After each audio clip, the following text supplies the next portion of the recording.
మీ కథల సమయంకు స్వాగతం. నేను మీ రమ్య. హలో అండి. రేపటితో మన దేశానికి స్వాతంత్రం వచ్చి 79 వసంతాలు పూర్తయి 80వ స్వాతంత్ర దినోత్సవం జరుపుకోబోతున్నాం. మనం ఈరోజు ఇలా స్వతంత్రం అనుభవించగలుగుతున్నామంటే దాని వెనుక ఎందరో వీరుల దేశభక్తి ఉంది.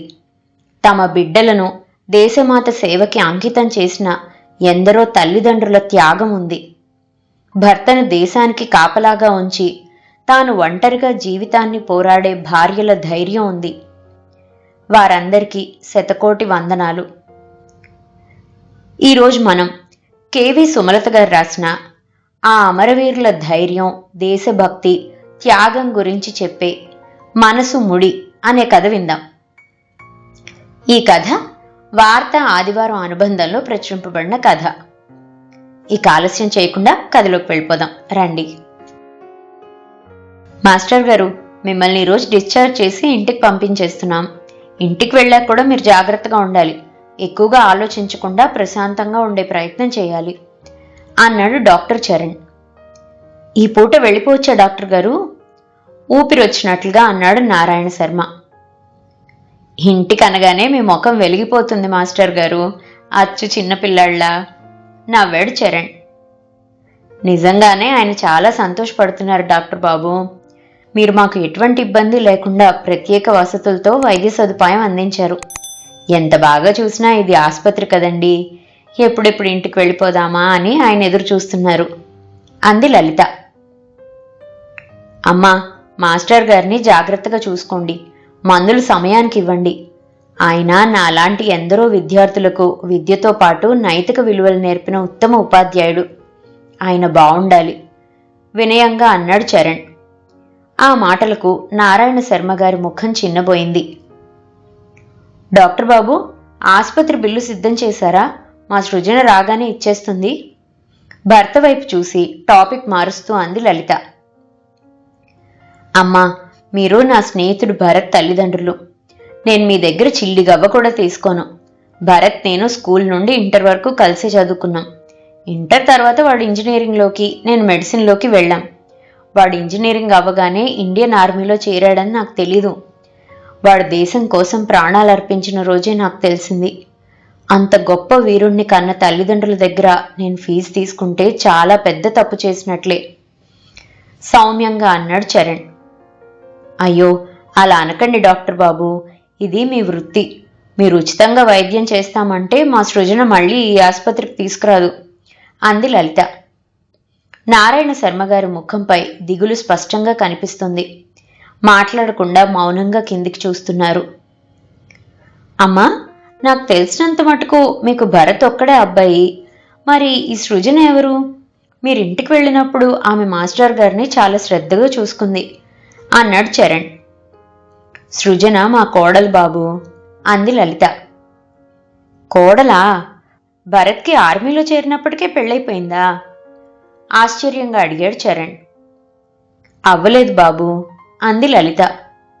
మరి మాట్లాడకుండా ఆగాడు చరణ్. అసలేం జరిగిందో నేను చెప్తాను డాక్టర్ బాబు. మౌనం వీడి చెప్పడం మొదలుపెట్టాడు నారాయణ శర్మ. భరత్కి చిన్నప్పటి నుండి దేశభక్తి ఎక్కువ. ఎక్కడ జెండా కనబడినా శాల్యూట్ చేసేవాడు. బహుశా అది నా దగ్గర నుండే వచ్చిందేమో. నేను నా దేశం మీద మక్కువతోనే నా కొడుక్కి ఆ పేరు పెట్టుకున్నాను. చిన్నప్పటి నుండి ఎప్పుడూ దేశభక్తుల కథలు చెప్తూ ఉండేవాణ్ణి. అలా వాడికి దేశం, దేశ భద్రతల గురించిన అవగాహన ఏర్పడింది. ఎప్పుడూ ఆర్మీలో చేరతాను అనేవాడు. కానీ ఏది చేయాలన్నా ముందు చదువుకో, చదువు ద్వారా విజ్ఞానం వస్తుంది. నీ సేవాభావానికి జ్ఞానం తోడైతే సమాజానికి సద్మార్గంలో నువ్వు ఉపయోగపడతావని చెప్పేవాణ్ణి. ఆయాసంతో ఆగాడు నారాయణ శర్మ. మాస్టర్ గారు, మీరు ఉద్వేగానికి లోనవుతున్నారు. తర్వాత తెలుసుకుంటాను, మాట్లాడకండి అన్నాడు చరణ్. అలా నేను చెప్పడం వల్ల వాడు ఇంజనీరింగ్లో చేరాడు. ఇంజనీరింగ్ చదువుతున్నప్పుడు సృజనతో పరిచయం ఏర్పడింది. వారిద్దరి స్నేహం ప్రేమగా మారింది. చదువులు పూర్తయ్యాక పెళ్లి చేసుకోవాలనుకున్నారు. కానీ ఈ విషయాలేవి మా వరకు రాలేదు. సృజన భావాలు కూడా భరత్ లాంటివే. చిన్నప్పటి నుండి దేశమన్నా, దేశాన్ని కాపాడే భద్రతా దళాలన్న గౌరవభావం ఉన్న అమ్మాయి. అందుకే ఇద్దరూ కొంతకాలంలోనే దృఢమైన బంధాన్ని ఏర్పరచుకున్నారు. ఆపకుండా వగరుస్తూ చెప్తున్నాడు నారాయణ శర్మ. మిగిలింది నేను చెప్తాను, మీరు మామయ్య గారిని చూసుకోండి అత్తయ్య. అప్పటి వరకు గుమ్మంలో నిలబడి వాళ్ల మాటలు విన్న సృజన లోపలికొస్తూ లలితతో అంది. సృజన ఆలోచనలు గడిచిపోయిన గతంలోకి వెళ్ళాయి. భరత్, నువ్వు ఇంజనీరింగ్ చదువుతున్నప్పుడే ఆర్మీ రిక్రూట్మెంట్ పరీక్షలు రాయి, అప్పుడు నీకు పోస్టింగ్స్ వెంటనే వస్తాయి, ప్రోత్సహిస్తూ అంది సృజన. నీలాంటి వ్యక్తి నాకు దొరకడం నా అదృష్టం సృజన. నా భావాలను గౌరవించి నాకు సహకరిస్తున్నావు, ఆనందంగా అన్నాడు భరత్. నీకు పోస్టింగ్ రావడంతోనే మనం పెళ్లి చేసుకోవాలి భరత్. దేశానికి నువ్వు సేవ చేస్తుంటే నేను నీకు సహాయంగా ఉంటాను అంది సృజన. తప్పకుండా అలాగే చేద్దాం. నాకు పోస్టింగ్ వచ్చాక మన ఇళ్లలో మన ప్రేమ గురించి చెప్దాం అన్నాడు భరత్. ఇంజనీరింగ్ చివరి సంవత్సరంలో ఉండగా ఇండియన్ మిలిటరీ అకాడమీకి అప్లై చేశాడు భరత్. ఆశించిన విధంగానే ఉద్యోగానికి సెలెక్ట్ అయ్యాడు భరత్. ఆ వార్త తెలియగానే వెంటనే ఎగిరి గంతేశాడు ఆనందంగా. సృజన, నేను పరీక్షలు అవగానే డెహ్రాడూన్కి వెళ్ళిపోవాలి, మరి మన పెళ్లి సంగతి అన్నాడు భరత్. నువ్వు వెళ్లే ముందు మనం మన ఇంట్లో చెప్పేద్దాం భరత్, వాళ్ల సమ్మతి తీసుకుని పెళ్లి చేసుకుందాం అంది సృజన. అనుకున్న సమయం ఆసన్నమైంది. పరీక్షలు అయిపోయాయి. ఇద్దరూ వారి ఇళ్లల్లో వాళ్ల ప్రేమ గురించి చెప్పుకున్నారు. మిలిటరీ వాడితో నీకు పెళ్ళేంటి? నోరు మూసుకొని ఇంట్లో కూర్చో, రాజా లాంటి మంచి సంబంధం తెచ్చి పెళ్లి చేస్తాం అన్నారు సృజన తల్లిదండ్రులు. నేను భరత్ని తప్ప వేరెవ్వరిని పెళ్లి చేసుకోను. మిలిటరీ అని ఎగతాళి చేయకండి డాడీ. నాకు దేశం అన్నా మిలిటరీ వాళ్లన్నా చాలా గౌరవం అని ఖచ్చితంగా చెప్పింది సృజన. ఎంత మాత్రం మేము ఒప్పుకోం. పెళ్లి చేసుకుని అతడు వెళ్ళిపోతే ఇక్కడ ఉసూరుమని నువ్వు ఏడుస్తూ పడి ఉంటే చూడటం మా వల్ల కాదు. నువ్వు మనసు మార్చుకోక తప్పదు అన్నాడు సృజన తండ్రి. అది ఈ జన్మకు సాధ్యపడదు, ఖరాఖండిగా చెప్పేసింది సృజన. భరత్, నువ్వు చెయ్యాలనుకున్న ఉద్యోగం నీకు దొరకడం నాకు కూడా సంతోషమే నాన్న. పెళ్లి విషయం చెప్పావు, నీ ఇష్టాన్ని మేమెప్పుడూ కాదనం. నాకు నీ మీద నమ్మకం ఉంది. కానీ వివాహం అయిన వెంటనే నువ్వు వెళ్ళిపోతే ఆ అమ్మాయి ఒంటరిదవుతుంది. వెంటనే భార్యతో అక్కడ ఉండడం కుదరకపోవచ్చు. అందుకే నీ ఉద్యోగాన్ని కొంతకాలం వాయిదా వేసుకొని ఇక్కడ ఏదైనా వేరే చూసుకో. పుత్ర ప్రేమతో వెనక్కి లాగాడు నారాయణ శర్మ.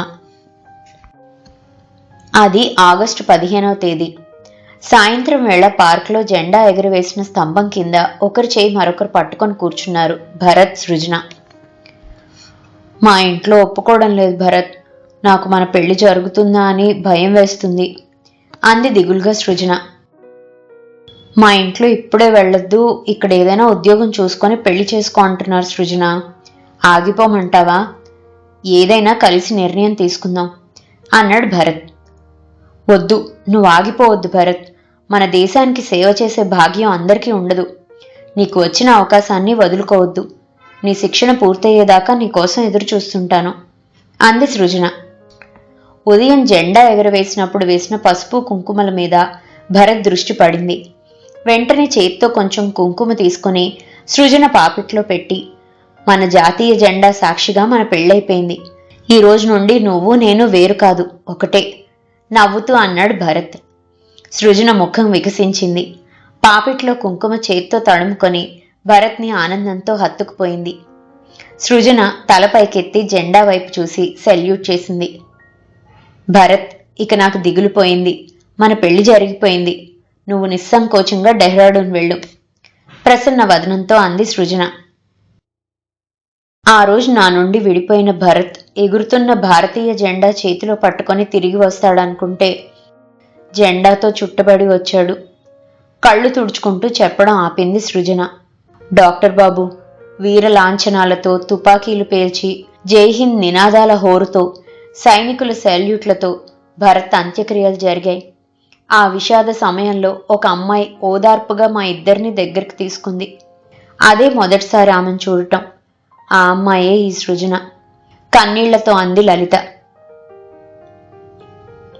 కెప్టెన్ మహేంద్ర గారు శిక్షణకు వెళ్లిన నాటి నుండి భరత్ కార్గిల్ యుద్ధంలో వీరమరణం పొందే వరకు జరిగిన సమాచారం తెలిపారు. అందుకే అంత్యక్రియల సమయానికి నేను అక్కడికొచ్చాను అంది సృజన. భరత్ గురించిన వివరాలు నేను అప్పుడే పేపర్లో చదివాను, టీవీలో చూశాను. కానీ మీకు అభ్యంతరం లేకపోతే మీ నోటి నుండి మళ్ళీ తెలుసుకోవాలని అనుకుంటున్నాను అన్నాడు చరణ్. భరత్ లాంటి అమరవీరుడి గురించి ఎన్నిసార్లు చెప్పమన్నా చెప్తాను అంది సృజన. భరత్ మిలిటరీ శిక్షణలో చేరిన తర్వాత అక్కడ సైనికులను చూసి అద్భుతంగా భావించాడు. వణికే చలి, మండే ఎండ, తడిసే వానలను సైతం లెక్క చేయకుండా ఏళ్ల తరబడి కుటుంబాలకు దూరంగా ఉంటూ వారు చేస్తున్న దేశ సేవ వెలకట్టలేనంత అపురూపంగా కనిపించింది. మనసు పెట్టి వారిని అనుసరించాడు. అవకాశం చిక్కినప్పుడల్లా సృజనతో, తల్లిదండ్రులతో మాట్లాడేవాడు. అతి తొందరలోనే భరత్ సంకల్ప బలం, పరాక్రమం చూసి బెటాలియన్లోని ప్రధాన కమాండర్ మహేంద్ర భారత సైన్యంలో జూనియర్ కమాండర్గా స్థానం ఇచ్చాడు. ఆనందంతో ఉరకలు వేసింది అతడి మనసు. భరత్ సెలవులకు ఇంటికి వెళ్లి ఈ వార్త స్వయంగా చెప్పాలనుకున్నాడు. కానీ అంతలోనే కార్గిల్ యుద్ధం పిలుపు రావడంతో ఆగిపోయాడు. అత్యంత శారీరక దృఢమైన ప్రేరణ పొందిన సైనికుల విభాగంలోకి భరత్ కూడా చేర్చబడ్డాడు. ఒక కొండపైన పాకిస్తానీ శత్రువులు ఉంచిన వ్యూహాత్మక మెషిన్ గన్ పోస్టుని చేజిక్కించుకునే క్రమంలో చాలా రోజులు భారీ కాల్పులు జరిగాయి. అది భారత బెటాలియన్ పురోగతికి ఆటంకం కలిగించింది. ఆ కొండపైకి ఎక్కే అవకాశం మరే విధంగానైనా ఉందా సార్ అని కెప్టెన్ని ప్రశ్నించాడు భరత్. ఉంది. శత్రు పోస్ట్ నుండి వేరు చేసే ఒక నిలువు రాతిగోడ ద్వారా ఆపివేయబడింది. అది ఎక్కడం చాలా కష్టం, సాధ్యపడదు అన్నాడు ప్రధాన కెప్టెన్. అత్యవసర ఏర్పాట్లు చేయించండి, నేను వెళ్తాను ధైర్యంగా అన్నాడు భరత్. భరత్ నిండైన ఆత్మవిశ్వాసంతో బలమైన తాడు సాయంతో కొండ ఎక్కసాగాడు. అతడు వేసుకున్న బూట్లు మందమైన కోణంలో మంచు వాలులపై జారిపోతున్నా అలాగే ఎక్కసాగాడు. అతడి పాదాల నుండి విపరీతమైన రక్తస్రావం అవుతున్నా లెక్క చేయలేదు. తనకు ఏది జరిగినా లక్ష్యం నెరవేర్చాలని అనుకుంటూ -10 డిగ్రీల సెల్సియస్ అతి శీతల ఉష్ణోగ్రతలో కొండపైకి ఎక్కాడు. తన ముందు నిలబడిన 7 పాకిస్తానీ బంకర్ల రాకెట్ లాంచర్ను కాల్చాడు. శత్రువులు ఎదురుకాల్పులు జరిపారు. అయినా భరత్ వెనుదిరగకుండా బంకర్లను నాశనం చేసే వరకు కాల్పులు ఆపలేదు. అప్పటికే భారత సైన్యం అతడికి అండగా ఆవలి వైపు నుండి వచ్చి శత్రువుల మెషిన్ గన్ పోస్ట్ మీద విజయం సాధించారు. ఒంటరిగా సాహసోపేతంగా శత్రువులను ఎదిరించిన భరత్ భుజం తట్టాడు కెప్టెన్ మహేంద్ర. అప్పటికే భరత్ కాళ్లు గడ్డకట్టి అడుగు తడబడి కొండ మీద నుండి జారి కింద పడిపోతూ జై హింద్ అని పెద్దగా అరిచాడు. భరత్ అలా దేశం కోసం అతి చిన్న వయసులో వీరమరణం పొందాడు. మీరు భరత్ లాంటి అమరవీరుడి గురించి చెప్పినవన్నీ వింటుంటే నాకు నోట మాట రావడం లేదు. కానీ అతి చిన్న వయసులో మీరు ఒంటరిగా ఇలా చెమర్చిన కళ్ళతో మాటలు పూర్తి చేయకుండా ఆగాడు చరణ్. ఏ రోజైతే నా పాపెట్లో భరత్ కుంకుమ పెట్టాడో ఆ రోజే నేను అతని భార్యను. జాతీయ జెండా సాక్షిగా మా వివాహం జరిగినట్లే. భరత్ మరణించలేదు. అతడు అమరవీరుడు. అతనెప్పుడూ నా మనసులో సజీవంగానే ఉంటాడు. అతని స్థానంలో నేను వీరి బాధ్యత స్వీకరించాను అని ప్రసన్న వదనంతో అంది సృజన. సృజన పాపిట్లో భరత్ ముఖం నవ్వుతూ కుంకుమలాగా చరణ్కి కనిపించింది.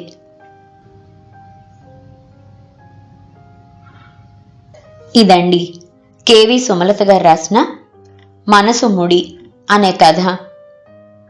ఈ కథ గనక మీకు నచ్చినట్లయితే కింద కనిపిస్తున్న హైప్ ఆప్షన్ని క్లిక్ చేసి ఈ కథ మరింత మందికి చేరువయ్యేలా ప్రోత్సహిస్తారని ఆశిస్తున్నాను. మరో మంచి కథతో మళ్ళీ కలుసుకుందాం. అంతవరకు సెలవు. ఈ కథ కనుక మీకు నచ్చినట్లయితే లైక్ చేయండి, షేర్ చేయండి. అండ్ మరిన్ని ఇంట్రెస్టింగ్ కథల కోసం ప్లీజ్ సబ్స్క్రైబ్ టు మీ కథల సమయం. Thank you.